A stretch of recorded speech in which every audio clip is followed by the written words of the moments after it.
ఆయన మళ్ళీ ఎందుకు ఇటువంటి విధముగా రోమా 8వ అధ్యాయం దాకా ఎందుకు పోవాల్సి వచ్చింది? 7 మొదలుపెట్టి ఎందుకు పోవాల్సి వచ్చింది?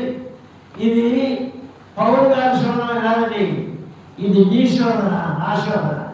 నీవు నేను చిక్కాము. ఇంత దౌర్భాగ్యమైన ఈ శరీరం నుండి ఎవరు నన్ను విడిపించగలడు? ఇప్పుడు చదువుతామాట ఎవరన్నా అయ్యో ఎంత దౌర్భాగ్యము, ఇట్లు ఇచ్చి మరణమునకు లోనైన ఈ శరీరం నుండి ఎవరు విడిపించగలడు? ఉన్నాడు ఒకడు, నాకైతే ఉన్నాడు. నిస్తాను చేయండి అని అడుగుతున్నాడు పౌలు గారు. మన ప్రభు అయిన యేసుక్రీస్తు ద్వారా దేవునికి కృతజ్ఞతాస్తుతులు చెల్లించుతూ ఉన్నాను. ఎవడి చెల్లించుడి అన్నాడా? నీకోసం, ఆయన కోసం ఆయన చెప్పుకుంటున్నాడు. నేను చెల్లిస్తాను ఆ దేవుడికి. నేను కృతజ్ఞత ఎందుకు? నన్ను ఇప్పించాలా, నేను చిక్కుకోవాలా, నేను ఓడిపోవాలా, నేను బలహీనత కాదా, నన్ను కాపాడాడు. ఇంత దౌర్భాగ్యుడైనా నన్ను నిజంగా చెప్పి నువ్వు కూడా ఒక దినాన దేవుడితో ఈ కృతజ్ఞతాస్తుతులు చెల్లించాల్సిన సమయం రావాలి, త్వరగా రావాలి. ఆలస్యమైతే ఇల్లు గుల్ల ఉంది. దేనికోసం మనసు పెట్టావు ఆలోచించుకో.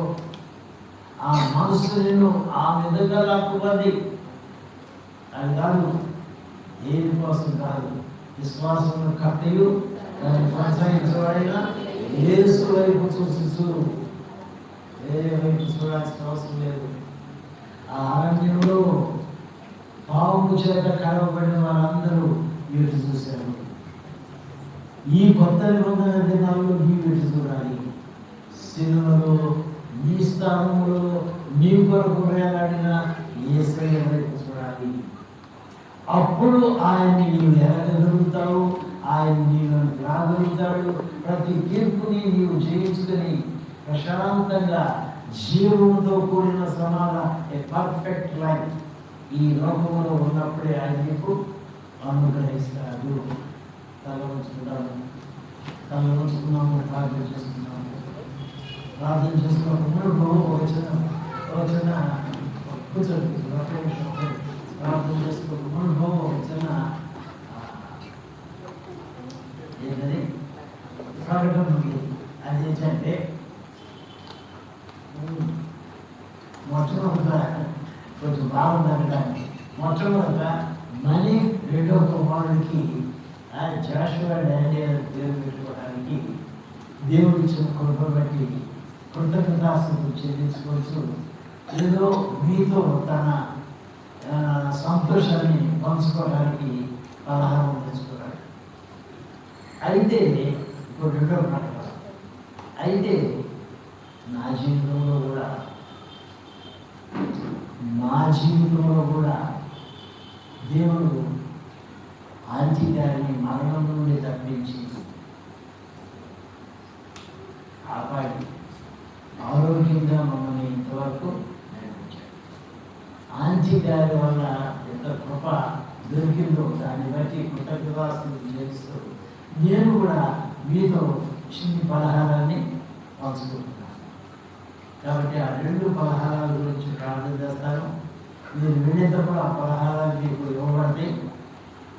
జాషువా డానియేల్ కోసం, ఆంటీ కోసం మీరు బాగా ప్రార్థన చేయండి. వచ్చేవారు ఆంటీ పైకి రావాలి అనే విధంగా మీరు ప్రార్థన చేయండి. ఇప్పుడు ప్రార్థన చేసి ఆశీర్వాదించిన వెంటనే మీరు బాప్తిస్మం తీసుకొని బిడ్డలైతేనేమి, ఇంకా రొట్టె ద్రాక్షరసం తీసుకోకుండా ఉన్నవారైతేనేమి, మీకు ఇష్టమైతే ఉండండి, లేకపోతే మీరు వెళ్ళవచ్చు. ప్రార్థన చేస్తాను, ఆశీర్వాదిస్తాను. మీరు వెళ్ళేటప్పుడు అక్కడ ఆ పలహారాలని పంచే బిడ్డలు ఉన్నారా? చేతులెత్తండి. ఉన్నారా? చేతులెత్తాలి. సిగ్గులు